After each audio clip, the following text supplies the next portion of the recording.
네, 세 번째 문제는요. 반도체에 대한 문제입니다. 마이크론의 어닝 서프라이즈 그리고 엔비디아의 역사적 신고가에 오늘 국내 반도체주 훈풍이 불었습니다.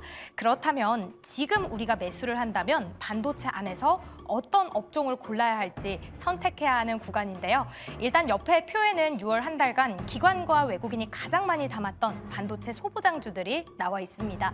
가장 많은 러브콜을 받았던 종목은 이수페타시스로 올라와 있는데요. 이수페타시스 그리고 한미반도체, 리노공업까지 함께 자리를 하고 있습니다. 일단 1번에는 반도체 소부장이 가장 위에 나와 있고요. 2번 HBM 자리하고 있습니다. 3번 유리기판은 이제 하반기에 상용화를 노리고 있는데 기대감 계속 끌어올려지고 있죠. 그리고 4번에는 정부의 정책 기대감 받아가고 있는 온디바이스 AI 자리합니다. 5번에는 오늘도 기대감 많았던 CXR이 올라와 있는데요.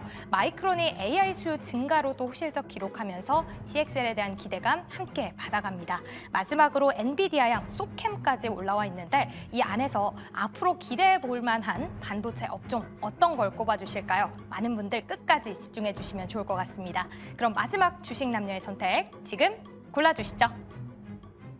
네, 우리 주식시장을 이끄는 주도주 하면 단연 바로 떠오르는 게 반도체가 아닐까 싶은데 최근에 다시 훈풍이 좀 불어오는 것 같습니다. 주가 상승, SK하이닉스가 이끌어가고 있고요. 앞서서 봤던 한미 반도체를 비롯해서 여러 종목들에서 탄력이 나오면서 기대감을 갖게 하고 있습니다. 하지만 어떻게 보면은 아직까지 오르지 않고 있는 보다 조용한 종목들도 많기 때문에 특히나 삼성전자와 같은 대형주가 원하는 만큼, 기대만큼 많이 못 올라가고 있어서 과연 어떤 종목을 골라봐야 하느냐 이 부분에 많은 고민이 있을 것 같은데 일단 대표적으로 여러 가지, 6가지로 저희가 나눠서 섹터를 구분해 봤습니다. 자, 이 중에서 우리 두 분께서는 어떤 쪽을 주목하시는지 궁금하고요. 시간이 된다면 탑픽 종목까지 한번 들어보도록 하겠습니다. 일단 6가지 중에 고르신 답을 확인해 보도록 하겠습니다. 띄워주시죠. 자, 이슬이 대표님은 역시 HBM 가야지라는 답변을 적어주셨고요. 송률 매니저는 온디바이스 AI를 적어주셨습니다. 개인적으로는 꽤 의외라고 생각이 드는데 궁금한 거 먼저 물어봐야겠죠? 4번 왜 적어주셨습니까? 일단 저기에 후보군이 있는 것들은 최근에 1, 2분기 동안 많이 올랐습니다. 유리기판만 하더라도 지금 최근에 계속해서 순환매가 돌았었죠. 근데 온디바이스 AI 같은 경우는 어떤 관점으로 봐야 되냐면 이제 막 초기 시장 진입 단계입니다. 그러니까 이제 막 실적이 반영되기 시작한 세부 카테고리다 이렇게 보시면 좋을 것 같고요. 온디바이스 AI가 계속해서 이제 얘는 구조적으로 성장할 수밖에 없습니다. 지금 우리나라뿐만이 아니라 빅테크 기업에서도 계속해서 집중적으로 투자를 이어가고 있기 때문에 온디바이스 AI 같은 경우는 앞으로도 성장성이라든가 이런 부분은 전혀 의심이 없습니다. 폭발적으로 본격적으로 시작한 단계이기 때문에 저는 한 종목 정도는 편입해 주시면 좋겠다고 말씀드리고 싶고요.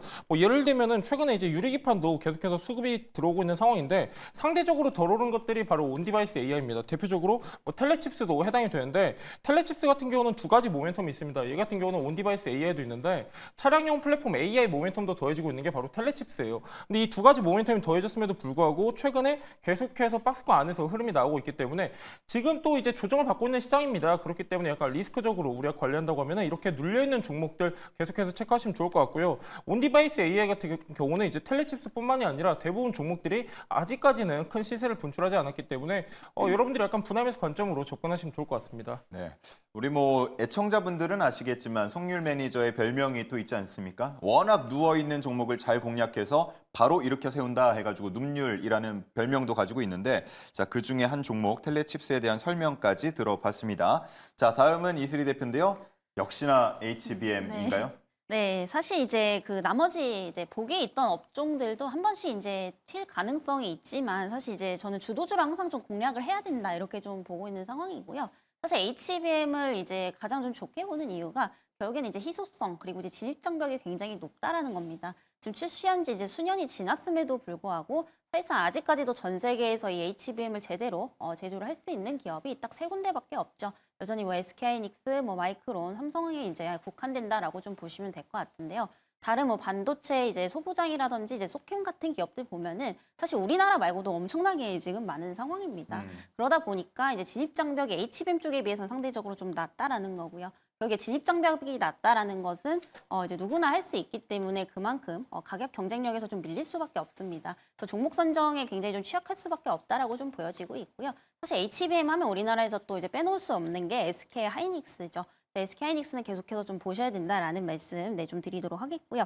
그리고 나머지 이제 뭐 유리기판 같은 경우에도 사실 HBM에 비하면은 진입 장벽이 좀 낮은 편입니다. 그리고 유리기판 쪽 같은 경우에는 워낙에 또 중국 쪽에서 지금 엄청나게 또 시설 투자를 하고 있는 뭐 그런 상황이기 때문에 독보적인 위치를 좀 갖기 어렵지 않을까라고 좀 보고 있고요. 그리고 온디바이스라든지 이제 CXL 같은 경우에는 아직까지는 뭐 상용화 다 초기 단계이고요. 특히나 이제 CXL 같은 경우에는 신기술이기 때문에 지금 생태계를 구축하는 시기입니다. 이게 이제 매출까지 이어지게 된다라고 한다면은 굉장히 좀 오랜 시간이 걸릴 수밖에 없다라고 좀 판단이 되고 있고요. 그리고 이제 CXL 같은 경우에는 뭐 서버와 이제 데이터 센터에만 이제 사용이 좀 되기 때문에 HBM에 비해서는 이제 수요가 조금 제한적인 가능성이 좀 높아서 여전히 HBM 쪽이 계속해서 좀 대장격으로 상승할 좀 가능성이 높다라고 보고 있고요. 그 중에서도 이제 SK하이닉스는 오늘 이제 또 30만 원을 넘어갈 수 있을 것으로 좀 보이고 있는 상황이기 때문에 만약에 조정이 나온다라고 한다면 지속적으로 중장기적 관점에서 한번 보시는 것도 좋지 않을까라는 말씀 드리겠습니다. 네, 좋습니다. SK하이닉스가 지금 애프터마켓에서 30만 원을 딱 찍고 조금 내려온 것 같습니다. 지금 29만 6,500원 정도의 거래가 되고 있는 상황이고요. HBM에서 그러면 뭐 탑픽을 꼽자면 역시나 하이닉스인가요? 네, 사실 뭐 하이닉스 말고는 지금 볼 종목들이 없죠. 그래서 뭐 어. 있다라고 하면 삼성인데 이제 삼성 같은 경우는 워낙에 이제 기술적으로도 이전부터 하이닉스 쪽이 좀 많이 밀리고 있고요. 그리고 이제 워낙에 우리나라 반도체 특히 메모리 이제 관련주들 보게 되면은 그 전날에 미국 증시 특히나 이제 빅테크 기업들의 영향을 굉장히 많이 받습니다. 그런데 이제 민감도가 가장 높은 것은 사실상 누가 봐도 삼성이 아니라 지금 SK 하이닉스 쪽이거든요. 그래서 여전히 이제 마이크론 실적에 대한 부분들에 대한 반응도 삼성전자보다는 그리고 이제 SK 하이닉스 쪽이 훨씬 더 지금 빠르고 또 강하게 하고 있는 상황이기 때문에 나는 HBM에 대해서 긍정적으로 본다라고 하시는 분들은 여전히 삼성보다는 하이닉스 쪽이 좀 맞다라고 보여지고 있는 상황이고요. 단순히 그냥 숫자적으로 저평가에 대한 매력도를 좀 느끼고 싶다. 그리고 천천히 올라가도 상관없다. 정말 장기적으로 본다라고 하시는 분들은 삼성이 지금도 좀 기회는 될 수 있겠습니다만은 HBM 모멘텀은 지금 당장에 좀 받기는 어렵지 않나 이렇게 보고 있어서 여전히 이제 하이닉스에 대한 투자 관점은 좀 유효하다라는 말씀 드리겠습니다. 네, 송일 매니저님, 마이크론 실적이 뭐 뜨거운 관심을 받고 있으니까 추가적인 좀 질문을 드려보면 이전에는 풍향계라고 불리면서 마이크론이 좋으면 뭐 SK하이닉스, 삼성전자 당연히 더 좋겠지 이런 반응이었다고 한다면 최근에 좀 무서운 추격을 보여오면서 약간은 우리 업계가 좀 긴장을 해야 되지 않냐 이런 시선들도 있는 것 같은데 특히나 삼성전자의 주가가 원하는 만큼 못 가고 있어서 아마 그런 시선들이 더 있는 것 같습니다. 어떻게 보셨습니까? 예, 맞습니다. 앵커님 좋은 말씀 해주셨는데 2년 전만 하더라도 어느 정도 이제 미국에서 좋은 실적을 발표하면 우리나라도 어느 정도 커플링되는 그런 모습이 있었는데요. 이게 어느 정도부터 지금 이제 괴리가 시작이 됐냐? 우리나라가 반도체 점유율을 뺏기면서 계속해서 디커플링되는 현상이 나타나고 있습니다. 뭐 예를 들면 우리나라 같은 경우 파운드리 같은 경우 계속해서 점유율을 뺏기고 있는 상황이기 때문에 어느 정도 우리나라가 다시 점유율 회복을 하든가 아니면 HBM에서 어떤 두각을 나타내거나 혹은 이제 차세대 반도체라고 불리는 것들 이런 쪽에서 우리가 어느 정도 실적을 내줘야만 다시 한번 커플링되는 그런 현상이 강하게 작용을 할 수 있겠고요. 그 전까지는 우리가 선별적으로 대응하는 게 굉장히 중요하고 지금 오늘 우리가 굉장히 중요한 말씀 많이 전달해 드렸는데 지금 봐야 되는 것들은 사실 정해져 있습니다. 반도체라고 해서 다 같이 오르는 그런 시즌이 아니기 때문에 약간 소부장 나눠서 보셔야 되고 세부 카테고리 꼭 체크를 하셔야 되는데 아직까지 덜 오른 이제 세부 카테고리라고 말씀드리면은 아까도 말씀드렸던 온디바이스 AI 꼭 체크를 하셔야 되고요. 그 다음으로는 HBM도 좋은데 사실 지금은 저는 조금은 부담스러운 위치라고 보고 있습니다.